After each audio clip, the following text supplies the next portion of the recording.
Okay, so one of the best parts about setting up a garden is you can change it over time. Same thing with a hanging bucket garden.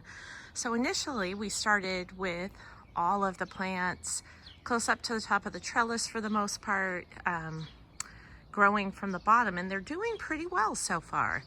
Some are taking a little longer than others to get going, but for the most part we've only lost a couple, and that's probably because I handled them too hard when I was breaking apart after they came out of those really cramped little containers.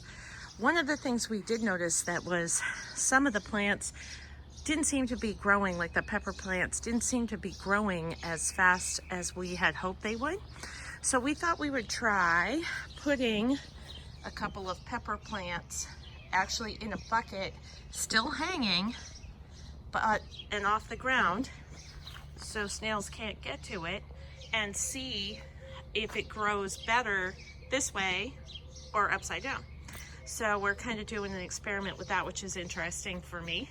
And then we found these great buckets at Outdoor Supply Hardware, outdoorsupplyhardware.com. We don't get anything from that, or it's actually, yep, outdoorsupplyhardware.com. We just found these great buckets for $4 at Outdoor Supply the other day, and the best part is you can see on them is that they're all marked that they're food grade. So these are the type of buckets you want to have. You don't want to have all the BPAs and stuff leaching out into your soil and plants. And if you can't find them to recycle, this is a great way to get them. They were a lot less expensive through Outdoor Supply than they were on Amazon. The ones on Amazon were a lot. So if you can't get them yourself, you might be able to check Lowe's and Home Depot.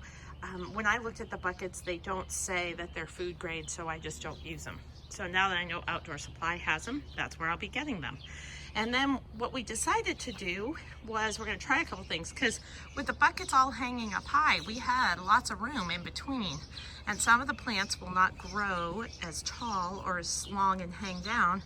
So what we thought we would do is every other bucket in between we're gonna hang a bucket down.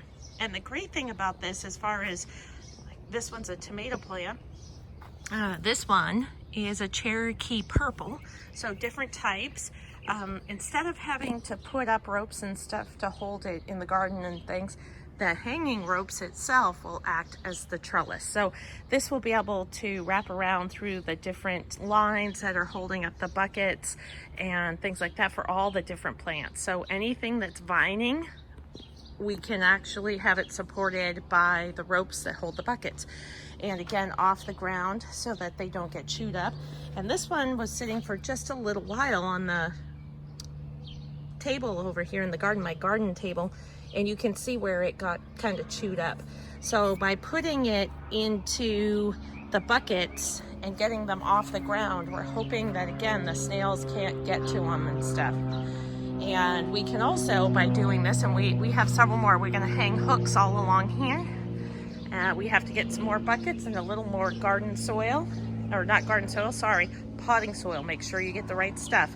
And we're gonna hang them all the way down the center and have a whole bunch more plants being able to grow in this small space. And we'll be able to watch them and see which way grows better for the peppers and the tomatoes. Does growing upside down or growing right side up work best? So it's always fun to try different things and see what works best. And then as we go year to year, we always learn something. And you can see they're coming in great. So hopefully this inspires some of you who are just starting to get warm enough weather to do it, to get out there and plant your garden. And for those of you who are not yet there, because it's still winter, it's coming and you can do it too. All right, everybody. I hope you guys are having a great and safe day.